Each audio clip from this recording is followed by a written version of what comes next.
யமுனா அப்படின்ற மாணவிக்கு புத்தகங்களை வாசிக்கிறது ரொம்பவுமே பிடிக்குங்க. தினைக்கும் ஒரு புத்தகத்தை வாசிக்கும் பழக்கமும் யமுனாவுக்கு உண்டு. மற்ற மாணவர்கள்லாம் யமுனாவை கேலி செய்தாலும் அதை கொஞ்சம் கூட பொருட்படுத்தாத யமுனா புத்தகங்களை வாசிச்சு தன்னோட பொது அறிவை வளர்த்துக்கிறார். ஒரு நாள் பொது அறிவு சோதனைக்காக பள்ளிக்கு மற்ற மாணவர்கள்லாம் வந்து கேள்வி கேட்கும் ஒரு போட்டி நடக்குது. அந்த போட்டியில யமுனா எல்லா கேள்விக்குமே சரியான பதிலை வந்து அளித்து பரிசும் பெறான். தனக்கான பாராட்டு விழால யமுனா வந்து மேடையில ஏறி பேச சொல்றாங்க.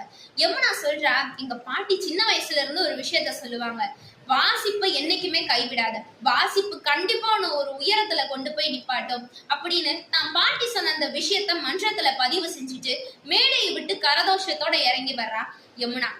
ஆமாங்க, இன்னைக்கு உலக புத்தக தினம். அனைவருக்கும் உலக புத்தக தின நல்வாழ்த்துக்கள்.